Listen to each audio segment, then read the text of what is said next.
All right. So, I wanted to make a video real quick about relationships and marriage. I'm not married or anything, but this is my opinion and my preference, on marriage. I feel like if you're married to someone,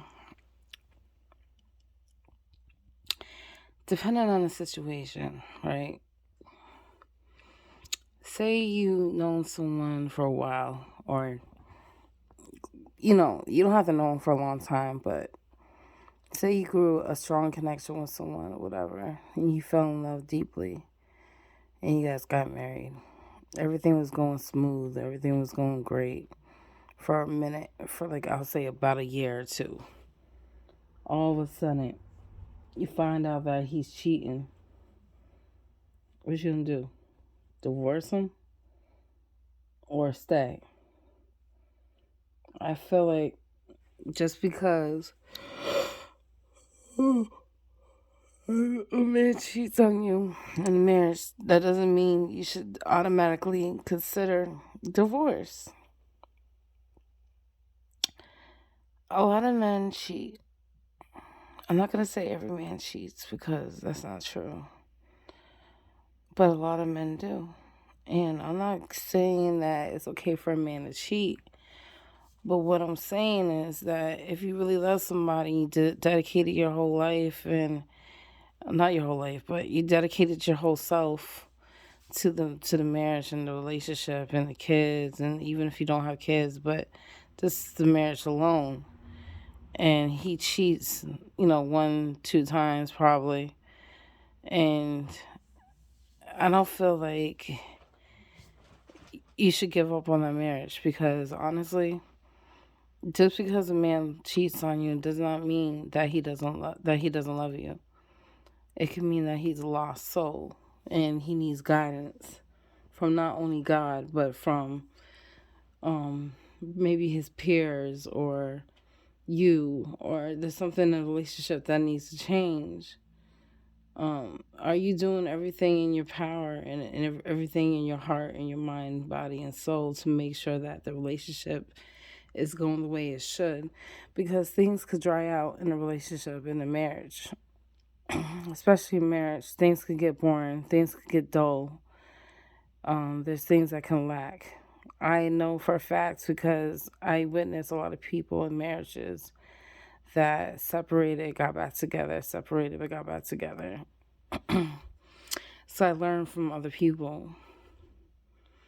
I feel like there's no need to, the first thought in your mind is, oh, I'm getting divorced. That's not cool. That's not cool. Because I believe until death do us part. And some people believe that even after they die, that their spouse should not move on. That's not fair. That's being selfish. I understand that was the love of your life, but you deserve happiness. You deserve to be happy. You deserve to be free. And some people will say, well, that's the only person I love, and I experienced enough, and I don't need to move on and be with somebody else. I respect that. That's your decision. Just like it's your decision to get divorced. It's your decision to separate. It's your decision to cheat. It's your decision to leave. It's your decision to stay. It's your decision to do whatever you choose to do. But think about the day that you guys met. Think about the day that you fell in love with that person. Think about the day that you guys got married. What was the feeling that you was feeling that day? On those days, on that particular day. Think about the time that you first said I love you to that person, or they first said I love you to you. Think about the good times before you just think about the bad. Now, if you did everything you could in the relationship and in the marriage, because a relationship, you got to separate a relationship from marriage, because relationship is basically all the basics of levels and steps that goes into the marriage. Marriage is a commitment. So is a relationship, but marriage is the solid label and agreement and contract that you guys have agreed upon to fully dedicate yourself to each other for life. Because if that's not what marriage means for life, then what does it mean? What's the point of getting married if it's not for life? If you don't believe that you should be married for life and you shouldn't dedicate yourself to that person for life, then just stay together. Don't get married. Don't waste your time, money, or whatever. Don't even think about it.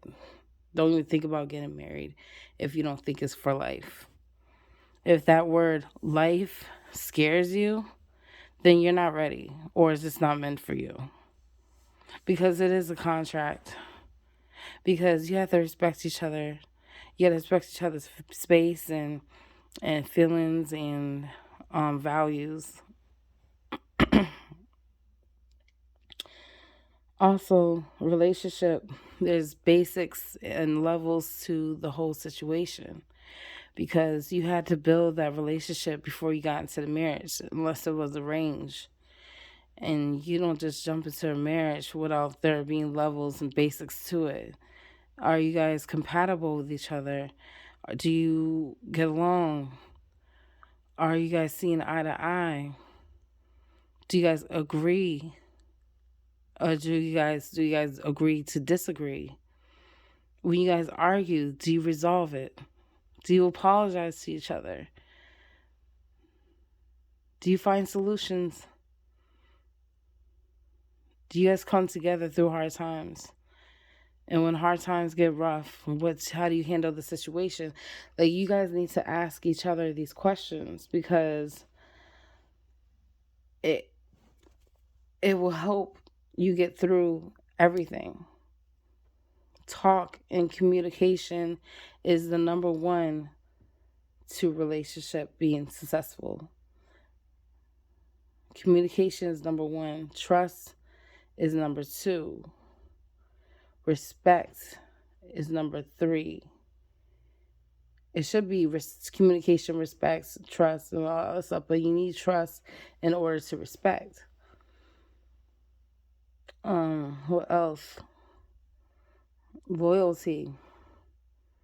You gotta be loyal to each other, because if you're not loyal and I can't rely on you or depend on you, it's like a job, you know? Like Steve Harvey said in his book, Act Like a Lady, Think Like a Man. The 90-day period, it's like you're on probation. You know, when you first meet somebody, you're going through this trial period. And you have to perform, because, you know, the first 5 minutes of meeting somebody is their first impression of you. So basically, if you are going through that probation period and you're trying to build trust and loyalty, and I can't rely on you because you're not being there on time when I need you for something, or you're not reliable when I need you for the kids, or whatever, or if you're not listening to what I have to say, but you want me to listen to what you have to say, how's it going to work? That's another thing. Listening is a big, major thing in a relationship. If you're talking and talking and talking, and I'm listening to you, but when I want to talk, you don't listen, how is it going to work? Spending time is another one. Spending time with each other, like if even if it's like cooking together or cleaning together or just going for a walk together or going out to eat together or reading a book together or just having a conversation together or watching a movie together. That's spending time, quality time.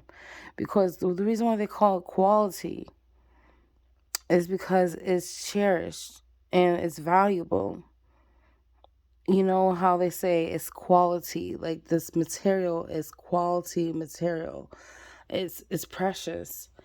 And time is precious to a relationship to grow. Time is valuable. Do you respect your marriage and do you respect yourself? Because if you respect your marriage and respect yourself, you should not be ashamed of saying, "This is my wife," or "This is my husband. This is my baby. I love this man. I love this woman." You should not be ashamed to say that to the top of your lungs and yell it out to the world. Because if you're ashamed to claim your significant other, your spouse, your partner, your best friend, your lover, your everything, then that shows right there that you don't want to be with that person. Either because you're insecure and you feel like you need more attention from somebody else because you're not happy, content, and complete with yourself, and you find a lot of emptiness in yourself, so you need to fulfill yourself with all that attention from other people that are outsiders. And you have the side chick and the main side chick and the main side chick. You have all these other people on the side, the wife number two and the booty call number three, and all these different people that's entertaining you. Because that's why you cannot say I'm married and wear that wedding band with pride and talk about your wife or your husband with pride. That's when you need to be honest with not only yourself but to your spouse and tell your spouse what's going on, because you never know, they might be able to forgive you. And if they can't forgive you and they leave you, then whose fault is that? Is it their fault? Can you get mad at them for leaving you? No. But if they really do love you, trust me, they'll work it out. They'll stay. Trust me, they will. If they don't, then the love is dead.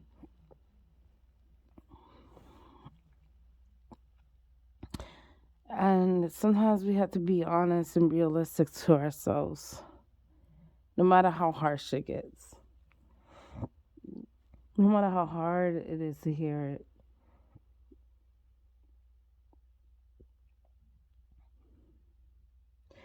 If we don't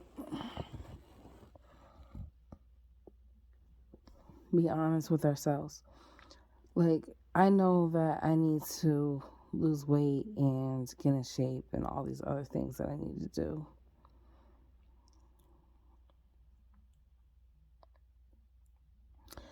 I'm doing it. It takes time. It takes time. The first step for me in order to do that is to drink lots of water,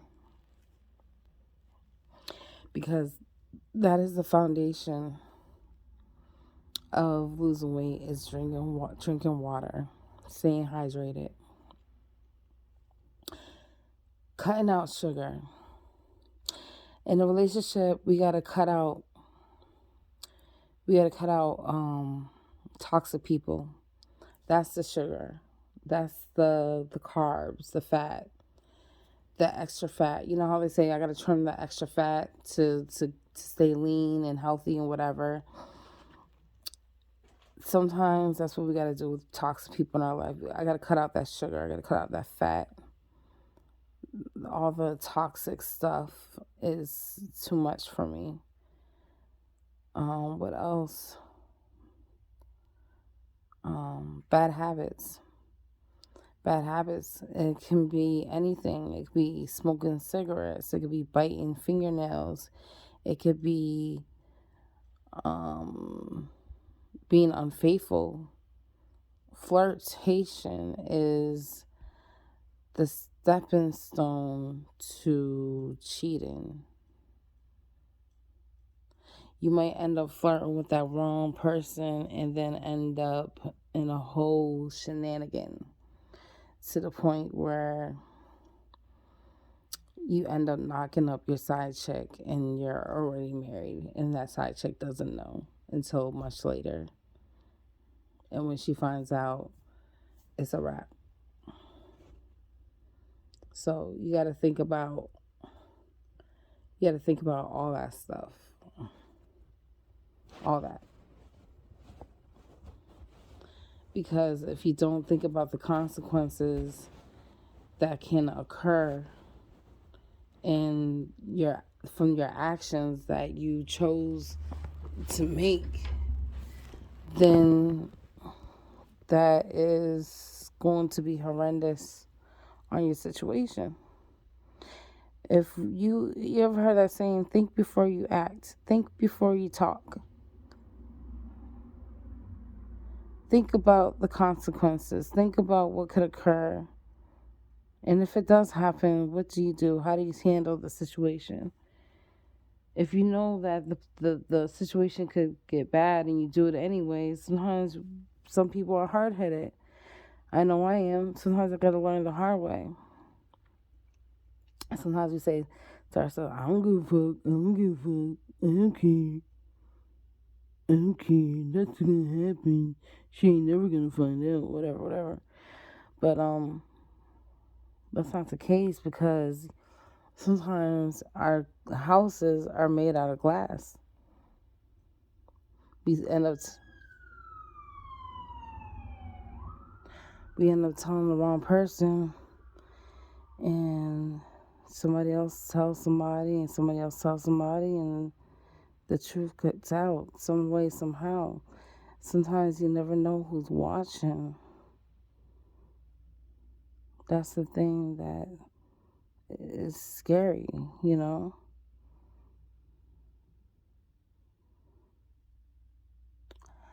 So, yeah, I don't know why I made this video, but something told me to make it. Hopefully somebody watches this. Have a good night.